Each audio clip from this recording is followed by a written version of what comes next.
Karen Lynn Wilson Center for the Performing Arts in the Harris Theater. Today's conversation will be moderated by Charlie Sykes, a longtime radio host here in Wisconsin, whose most recent book is How the Right Lost Its Mind. He now writes for The Atlantic and last week endorsed Kamala Harris for president. Please welcome Charlie Sykes.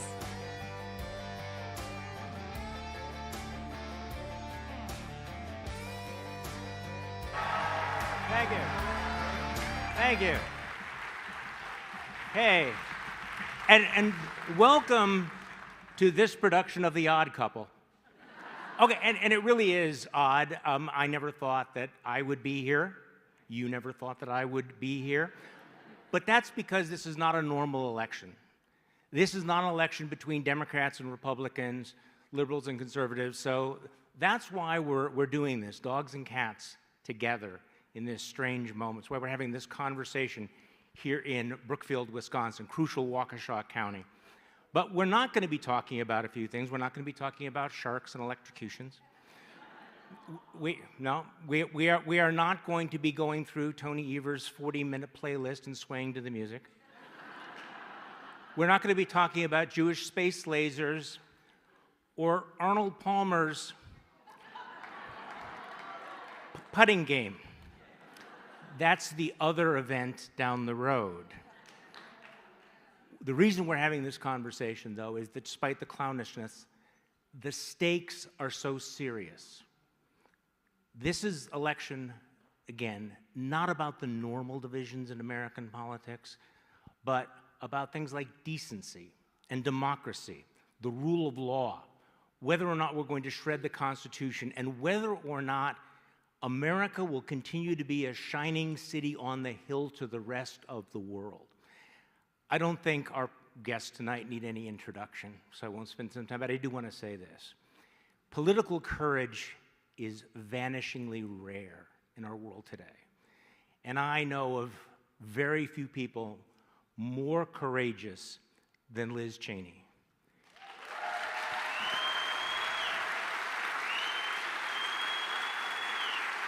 Liz Cheney has given up a lot, but she's also inspired a lot of us. And the thing about Liz Cheney to keep in mind is that Liz Cheney knows that January 6th was not a day of love.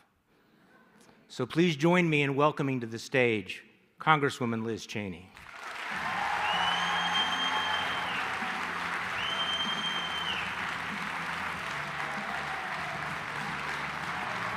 Good to see you.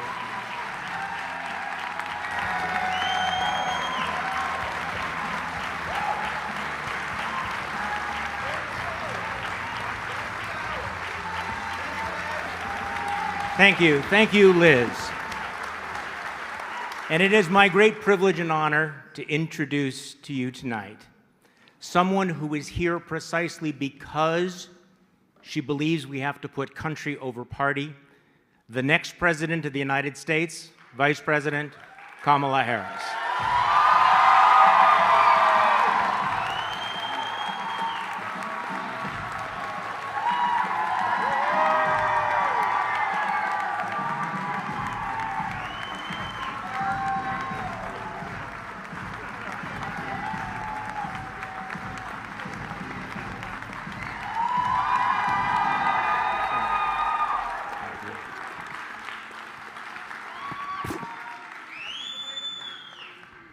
Good evening, everyone. Good evening.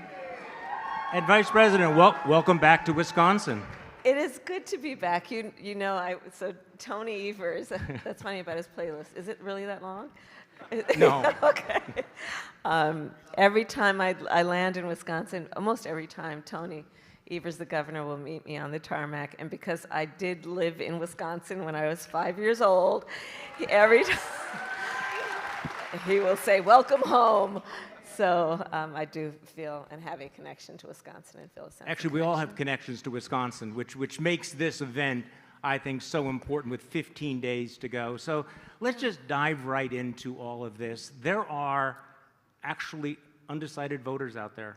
Yeah. And there are undecided voters here. Yeah. People who have never voted for a Democrat, moderates, conservatives who've voted for people named Bush and Cheney and Ford and Reagan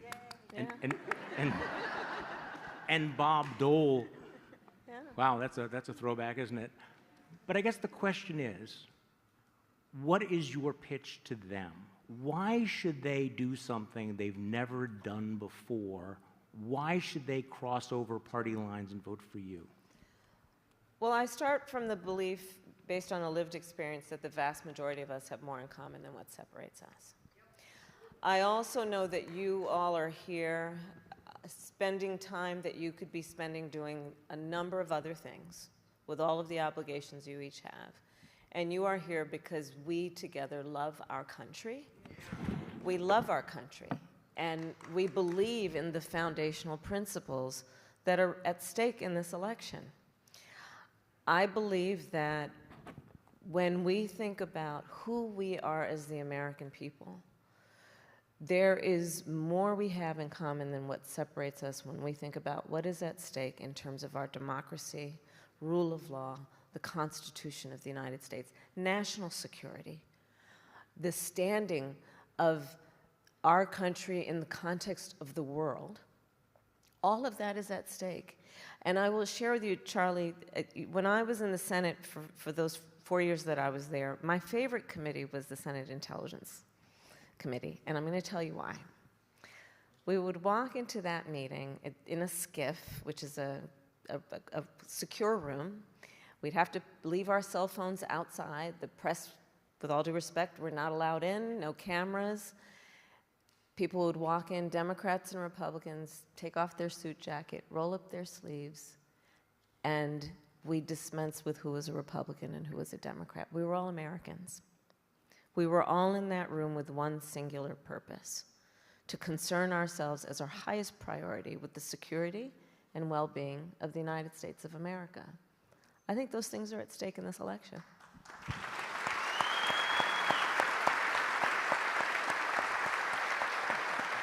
Congresswoman Cheney, you know how hard this is, though. You know how hard it is to break away from tribal loyalty, to do something you haven't done before. So I'd like you to address that as well. Lindsey Graham was on television yesterday saying, what are you, never Trump Republicans, what are you thinking of? How could you possibly do all of this? There are a lot of people who are listening to us who may be disillusioned with what's happening with the Republican Party, but they're afraid of paying the price because there is a cost to all of that. So what do you say to those Americans? Well, don't listen to Lindsey Graham, number one. It's good life advice, actually. But what I say is that what undergirds everything that we are as a nation, everything that we are as a nation, is the rule of law, and it's our Constitution. And when you look at what Donald Trump did after the last election, when you look at the cruelty that's involved in someone who watches an attack on the United States Capitol, an attack conducted by people in his name, and refuses for over 3 hours to tell the mob to leave, I mean, people just need to think about what that's depravity. He watched the attack happen, and people kept asking him, please tell the people to leave. And law enforcement officers were being brutally beaten, and the Capitol was being assaulted, and he would not tell people to leave for over 3 hours. That cruelty is the same cruelty that we see when he lies about the federal government's disaster response, when he puts people's lives at risk because he won't tell the truth. He's a man who's unfit to be the president of this good and honorable and great nation. And so I've spent a lot of time working before I was elected to Congress in countries around the world that weren't free, or where people were trying to achieve their freedom. And I know how fragile this can be, how fragile democracy can be. And so in this election, we have a choice. We have the choice of somebody in Vice President Harris who you know is going to uphold the rule of law. You know that she's going to lead this country with a sincere heart. You know that she is going to always be thinking about what is best for this nation. We might not agree on every issue, but she is somebody that you can trust and someone that our children can look up to. And I think it's so important for us to cast the vote for Vice President Harris this time around. You know, Vice President, I was thinking about one of your social media posts recently where you go through all the things that Donald Trump has bailed out of, that he won't debate you, that he won't do interviews, that he's refusing to release certain information. And you asked an interesting question, what is he hiding? Yeah. So what in fact is he hiding? Well, I wonder what is he hiding. I also wonder what his staff is trying to hide by preventing or suggesting he not debate me again, not do these interviews. It is the norm, as you know, that presidential nominees will do a 60 Minutes interview. He has refused to do that. He is pulling out of interviews left, right, and center. And I think that what we see about him in public, whether it be his rallies or, as you said, would it be called just a solo dance? I don't know that it has I don't think that has a name to it. Dance is really generous. Yes, what that was. I think it does lead us, and it should lead us to observe that he is increasingly unstable. But you don't have to take my word for it. Listen to the people who know him best. The people who worked with him in the White House, in the Oval Office, in the Situation Room. His former chief of staff, 2 former secretaries of defense, his secretaries of defense, his former national security advisor, and of course his former vice president. And they have each talked about, the chief of staff, that Donald Trump has contempt for the Constitution of the United States. Not only has that been said by a former chief of staff of the former president, but we know he has openly talked about his intention to terminate the Constitution of the United States. I have taken that oath 6 times as district attorney, twice, elected and reelected, as attorney general of the largest state in California, twice, as United States Senator, and actually now as vice president. And the Congresswoman and I have talked about that. That is an oath one must take seriously. It is a duty to defend and honor and uphold the Constitution of the United States. He has said he would terminate it. Anyone who wants to be president of the United States should never again be able to stand behind the seal of the President of the United States, having said they would terminate the Constitution of the United States.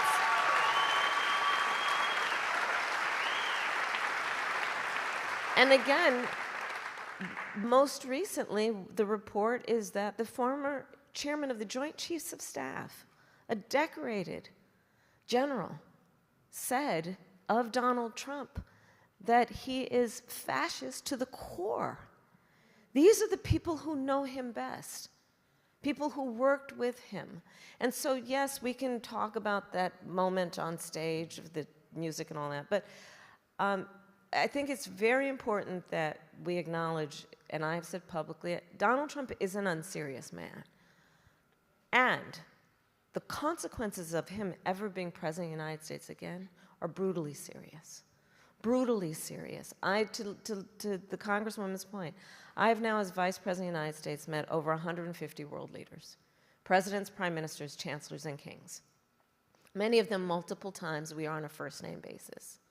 Most of them allies in connection with NATO, and I've met with them in connection with our standing rightly with Ukraine. The world is watching this election, and our allies are worried.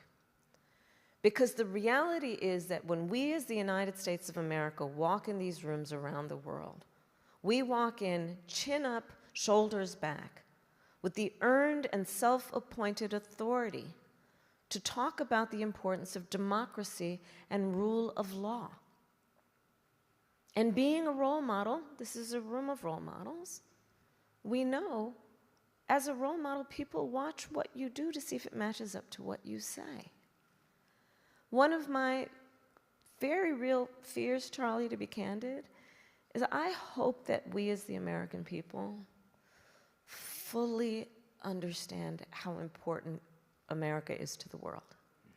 I hope we really, really understand that. Because this is about what will happen to and with us as Americans, but it will impact people around the world. Let me follow up on that, Congresswoman, because I was on a podcast recently with another pundit who was saying that she was afraid that America was sleepwalking into authoritarianism, that American voters were not sufficiently alarmed. And as the Vice President just said, the former chairman of the Joint Chiefs of Staff just said that Donald Trump was the most dangerous threat facing the country. Do Americans in this last 15 days, do they understand that, and what has to happen in the next 2 weeks for them to really understand the danger? Yeah, I think that they think they do. And, you know, one of the things I remind people is that although not every Republican who is casting a vote for Vice President Harris will say publicly that they are, there's clearly, you know, a threat associated with that in some instances. But millions will. And they will do that for a whole range of reasons, but what you mentioned is so important. I mean, when I think about, you know, the first time I ever voted was for Ronald Reagan. I've known presidents well, obviously, particularly I know a vice president well, in addition to Vice President Harris. And I watch how our presidents have operated. And even when there have been presidents that we have potentially disagreed with on issues, they've respected the Constitution. I mean, think about the 2000 election and how close that was, and what Vice President Gore did in his concession speech and in ensuring that we had the peaceful transfer of power. And so I would just urge people, again, you don't have to take my word for it, but look at what the people closest to Donald Trump are saying about him. Look at the testimony of the leaders of his Justice Department, the leaders of his campaign, the most senior officials in his White House. Look at their testimony in front of the Select Committee. You know, they're the ones that told us everything that we know about his plan to overturn the last election, about what he did watching the attack from his dining room. We've never faced a threat like this before, and I think it's so important for people to realize this republic only survives if we protect it, and that means putting partisan politics aside and standing up for the Constitution and for what's right and loving our country more. Do you think we'll be hearing more from some of those folks in the next 15 days, the generals, the chiefs of staff, the people who really understand exactly how unfit Donald Trump is? I do. I also think that, you know, that they have been very clear so far. I mean, Yeah. you've had hundreds of national security officials who served in Republican administrations endorse the vice president. Yeah. And all of the things that, you know, the fact that these people aren't endorsing, the fact that Vice President Pence was the most loyal person there was to Donald Trump, he won't endorse him because he knows Donald Trump asked him to violate his oath of office. Now, that should also give you a lot of pause about J.D. Vance. J.D. Vance is there because he will do what Donald Trump wants, and that makes him a particular danger to the Republic as well. And I'll add to that point.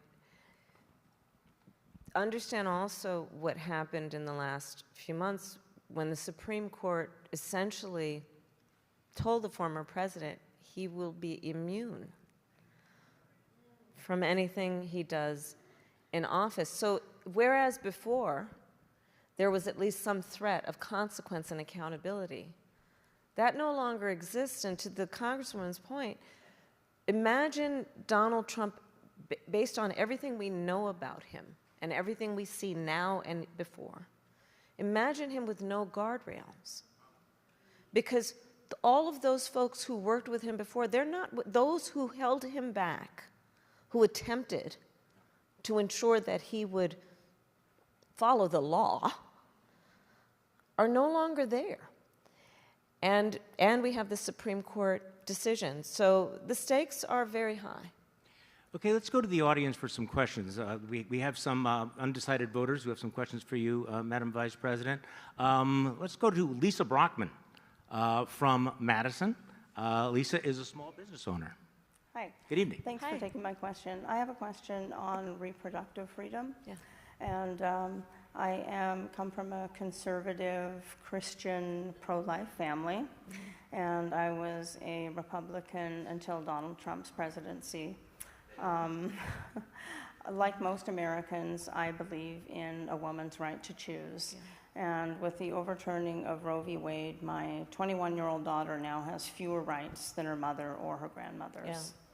I no longer recognize the Republican Party. They have introduced bills from everything from restricting birth control to bringing homicide charges for abortion. It is such an extreme, radical agenda by any standards. And it seems less about the unborn and more about controlling women.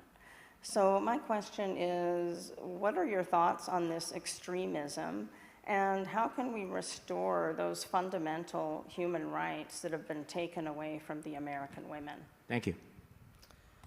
So to your point, when Donald Trump was president, he hand-selected 3 members of the United States Supreme Court with the intention that they would undo the protections of Roe, and they did as he intended.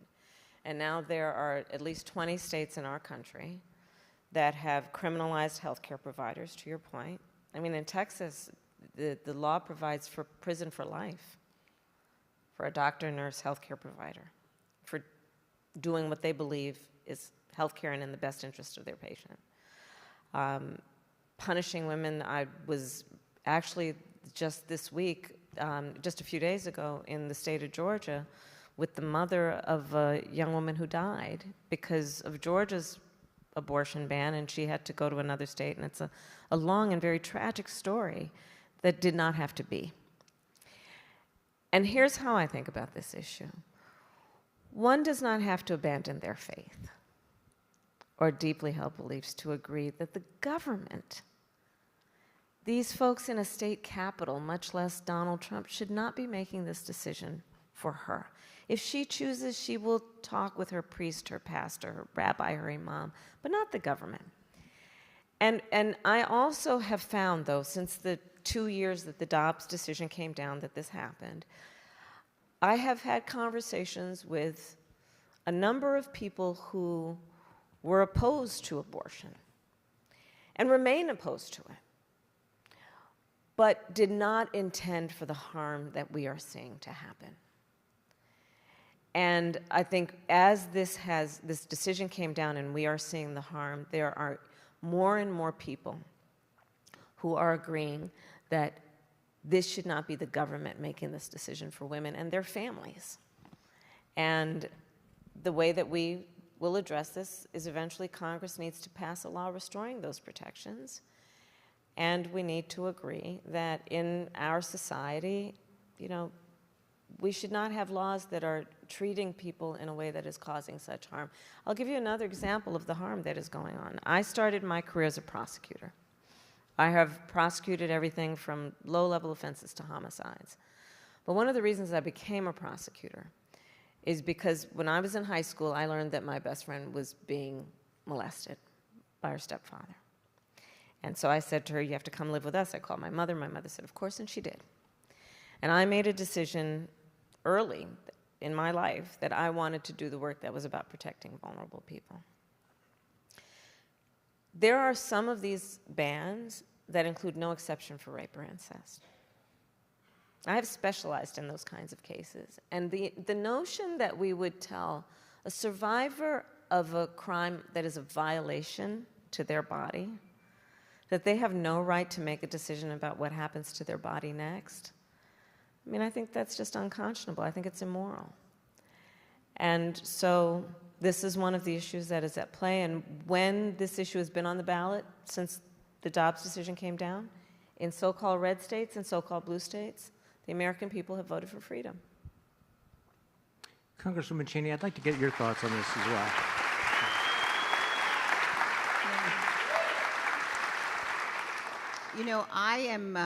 I'm pro-life. And I have been very troubled, deeply troubled, by what I have watched happen in so many states since Dobbs. And I have been troubled by the extent to which you have women who, as the Vice President said, in some cases have died, who can't get medical treatment that they need because providers are worried about criminal liability. We're facing a situation today where I think that it's an untenable one. And I think that as we deal with issues like this one, having a president who understands how important compassion is, who understands that these shouldn't be political issues, that we ought to be able to have these discussions and say, you know what, even if you are pro-life, as I am, I do not believe, for example, that the state of Texas ought to have the right, as they're currently suing to do, to get access to women's medical records. I mean, there are some very fundamental and fundamentally dangerous things that have happened. And so I think that it's crucially important for us to find ways to have the federal government play a role and protect women from some of the worst harms that we're seeing. But again, I just think that if you look at the difference in the way that Donald Trump is handling this issue, Donald Trump at one point called for criminal penalties for women.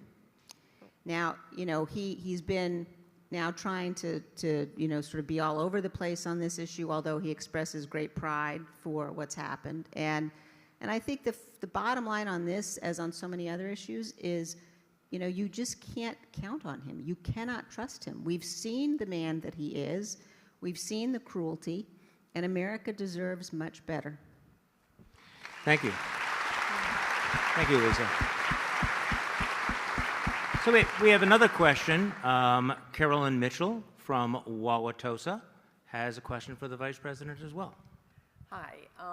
I have concerns about the strength and the health of the Medicare and the Social Security system. Mm-hmm. There have been a lot of suggestions for improving or protecting it. Some of them raising the age for full acceptance of Social Security. There's also the idea that we would end the cap on the Social Security tax. There is also the suggestion that we raise the tax rate on both Medicare and Social Security. And of course, the last one is to reduce the benefits. So my question for you is, how can we protect the health of both Social Security and Medicare without reducing the benefits? Thank you. So, first of all, thank you for your question. Actually, just today, I believe it was, within the last 24 hours or so, an independent review of Donald Trump's policy on Social Security has indicated that under his policy, Social Security would become insolvent in 6 years. And what I and you and I think most of us know is that we have many, many seniors in our country where their Social Security check is their only form of income. It's everything and the only thing they have to live on, to pay rent, groceries, all of that. And so we must protect Social Security. If you look at Donald Trump's Project 2025, the plan that they have if he is elected or re-elected president, it would attack Social Security, it would attack Medicare. And back to the point about just what is in the interest of dignity. The President of the United States should have as one of their highest concerns the dignity of the American people. And in particular, those who have lived a productive life, who deserve to be able to retire and go into their senior years with the dignity of not worrying about whether they're going to have a roof over their head or be able to eat. So my plan includes what we need to do to strengthen the solvency of Social Security. It includes what we're going to need to do and work with Congress to make sure we're putting more into it. And it cannot be about cutting benefits, because right now those benefits are barely adequate as it is. What we must also do is continue to strengthen Medicare around what we've been working on, which is to allow Medicare to negotiate prescription medication costs for our seniors. So in the last 4 years, we have now capped the cost of insulin at $35 a month for seniors. This is a huge issue for so many who have otherwise either taken a bus trip to Canada to try and get their prescription medication. You're smiling, you know what I'm talking about. Or, not that you have, I'm not suggesting that. Not suggesting that. And we've also capped the cost of prescription medication at $2,000 a year for our seniors. Understanding again that this is a related issue, which is what is causing our seniors to be on the verge of bankruptcy and homelessness, by the way. The other work that we have to do is to deal with home health care and how Medicare is covering that. So part of my plan is right now, the only way that there will be coverage for home health care is, generally speaking, Medicaid, which means that the family or the individual would have to spend down all of their savings to be able to be eligible for Medicaid. And frankly, I think it's just that's wrong, and it's just wrong. You know, I took care of my mother when she was sick, and the work that needs to happen to support our seniors to be able to stay in their home, to be able to live a life with dignity, should include that we will pay attention to the fact that not everybody can afford that help. Not everyone has a family member who can do it. And so my plan includes having Medicare cover home health care work for seniors, so that you can stay in your home, for example, and have someone who can prepare a meal and help you put on a sweater. But the core point being dignity, and understanding that we should not have a society that allows or requires our seniors to go into poverty in order to qualify for the care that they may need, that I think we most would agree should provide. Thank you.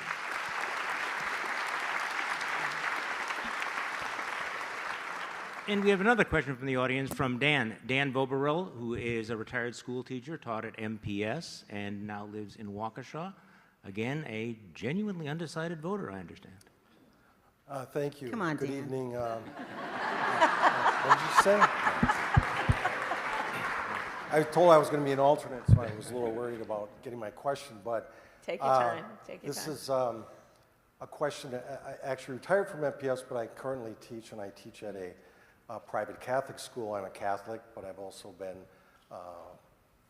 pro-life, pro-choice, depending. But I have 5 daughters, and I think it's my duty to continue with the children I teach as well, to see that we need to respect women. And I've really come to the conclusion that this toxicity that exists is just rather embarrassing. And as a lifelong Republican, who I thought your father would be a great president. Thank you. Not to say George wasn't, but I've come to this realization, and it's been very difficult. So my big question was for the future of my children, and also students that I encounter, and try to show that we have to have some kind of civility, like we did back in the 80s when Ronald Reagan and Tip O'Neill, of course, could talk about things and solve problems, and now it's trying to get one better than the other. And so I'm just wondering, in your position now, how to convince people like me, who some of my siblings might be questioning what I'm doing here, but I think, like you said, we have to be courageous, and that's what I'm trying to be. And so what do you think we can do in the last 15 days, or you can, or Madam Vice President, what you can do to try to get some of these people cross over? I know you already said that. Some of them probably won't say who they're voting for, but or something I could take with me to say, this sounds very good, or we ought to at least listen to this. To reduce the toxicity? Yes. Okay. Yeah, I think that you know, you've really put your finger on something that's so important, and you see it as a teacher.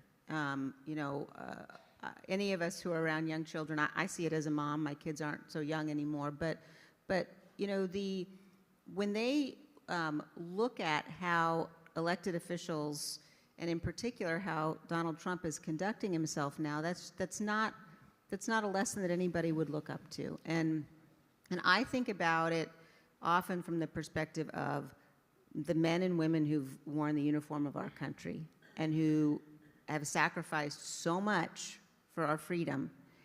All of us have an obligation to be worthy of that sacrifice. And in this,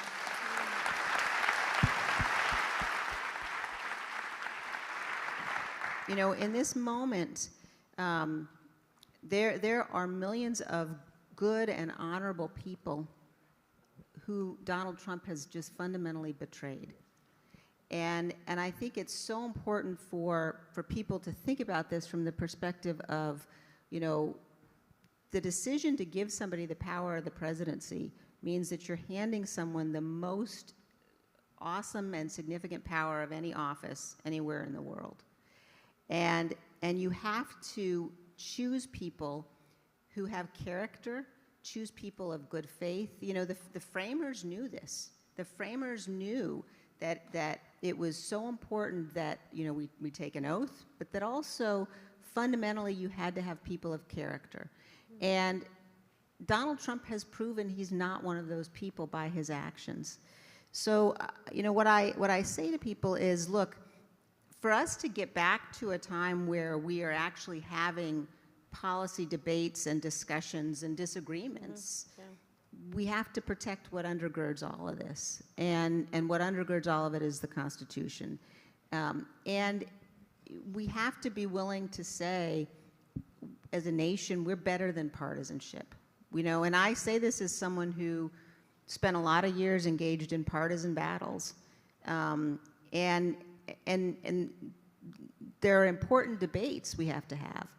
But if we allow someone, again, if we give him the power again to do all of the things he tells us he's going to do. He says he'll terminate the Constitution. He says he'll deploy the military against the enemy within. That is a risk that we just simply can't take as a nation. And I think that this vote, this election cycle, this time around has to be about so much more than partisanship. And I will just end this by saying, and I also know, because I have spent time with Vice President Harris, because I have come to understand what she believes about how she will govern, that she will be a president for all Americans, that she's committed to listening and committed to having viewpoints, some of which come from different ends of the political spectrum. And if you think about how you conduct your life outside of politics, how we all conduct our everyday lives, those are the kinds of people that you trust. Those are the kinds of people you can work with. Like if you wouldn't hire somebody to babysit your kids, like you shouldn't make that guy the president of the United States. I mean, that's like pretty basic.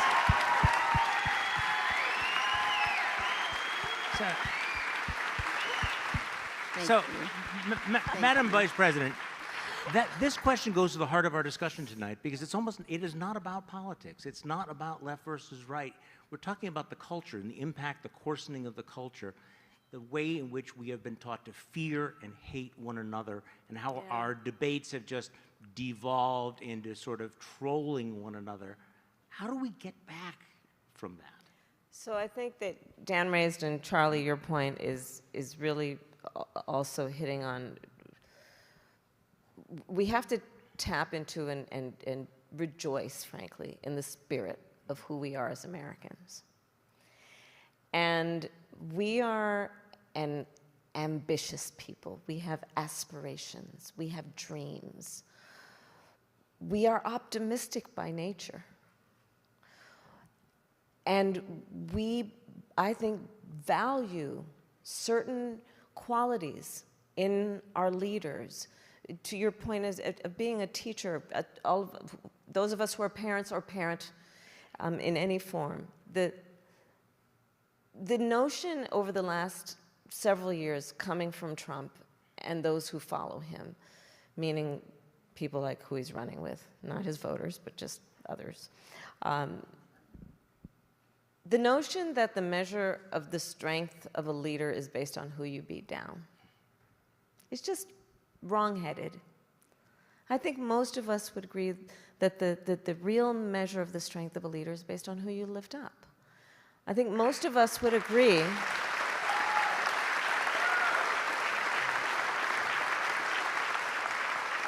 And most of us would agree that it is, when we talk about character, it is the sign of strong character to have empathy, to have some level of concern and care about the well-being of other people, and then to do something about that.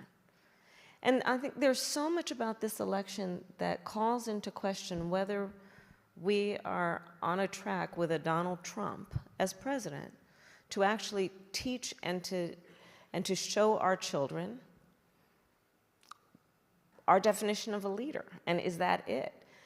One of the issues that I think has resulted in the kind of toxicity that you've been describing is that he tends to encourage us as Americans to point our fingers at each other. That's not in our best interest.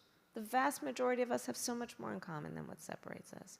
We are stronger as a nation when we are working toward a common goal, at least on the most basic fundamental priorities.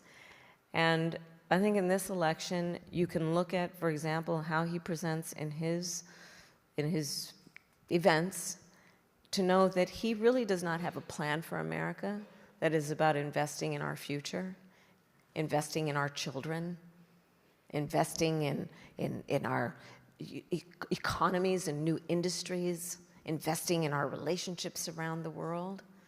It's all about himself and his personal grievances. And do we want a president of the United States who spends full time plotting revenge while they sit in the Oval Office? Or a president who is actually focused on the American people? I would also say as a point that I think the Congresswoman exemplifies in so many ways, the strength of our democracy requires a strong two-party system. It really does.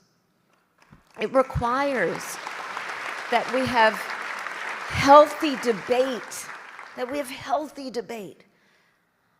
based in logic and fact, and that we debate it out, have good, vigorous debates, have a good fight over policy. That's good for democracy. But not to point our fingers and call each other names over trivial, petty grievances.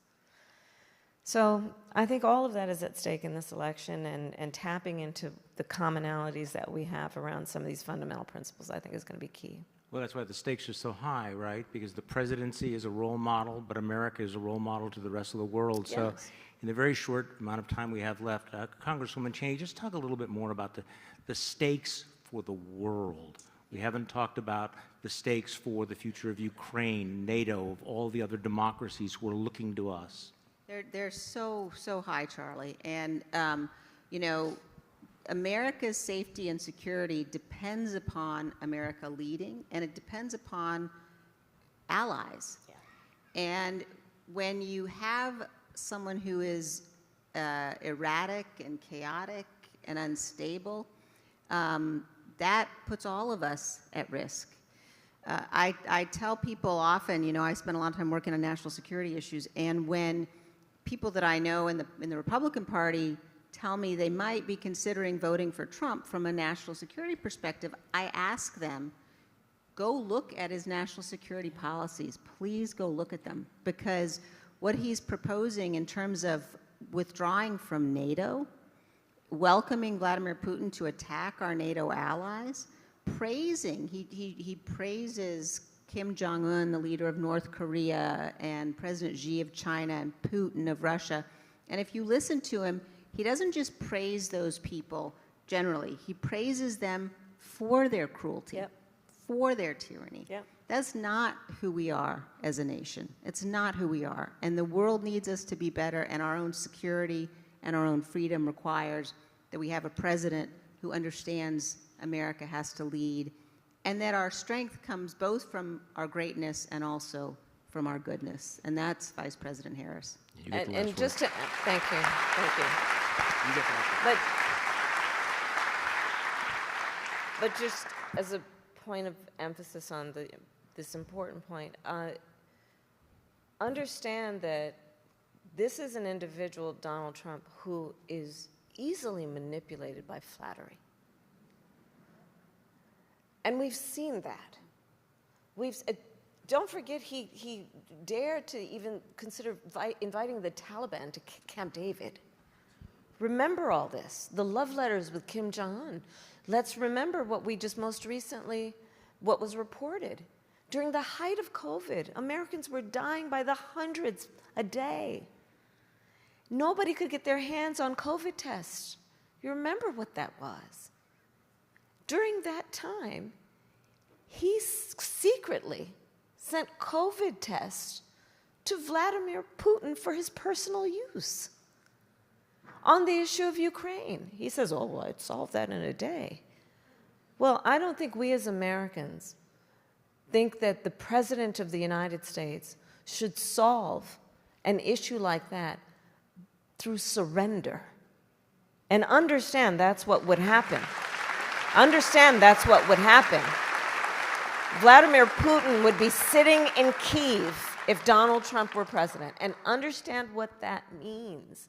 As so much our allies understand, and that's why they're concerned about this election. If Putin were to get away with invading the sovereignty and territorial integrity of Ukraine, because America, the leader in bringing the allies together and standing for fundamental international rules and norms like sovereignty and territorial integrity, if Vladimir Putin got away with that, you think he wouldn't march next right into Poland and the rest of Europe? Because Donald Trump wants to please somebody that he considers to be a strong man who he admires? So on this and so many issues, the stakes are extremely high. But I would say this as a final point for now. This is not as much an issue of what we are against as what we are for. And I'll end my point where I started. We love our country. And our country is worth fighting for. And that's how I think of this. Our democracy will only be as strong as our willingness to fight for it. And you all are taking your time out of your lives to be here because we, I think, agree on that among the most fundamental principles at stake. And I thank you for the time you've taken, and I hope to earn your vote, by the way. Thank you. Thank you. Thank you. And we have 15 days to make a decision. Thank you all for coming here to Brickfield, Wisconsin. Thank you, Congresswoman Liz Cheney, Vice President Kamala Harris. Thank you so much.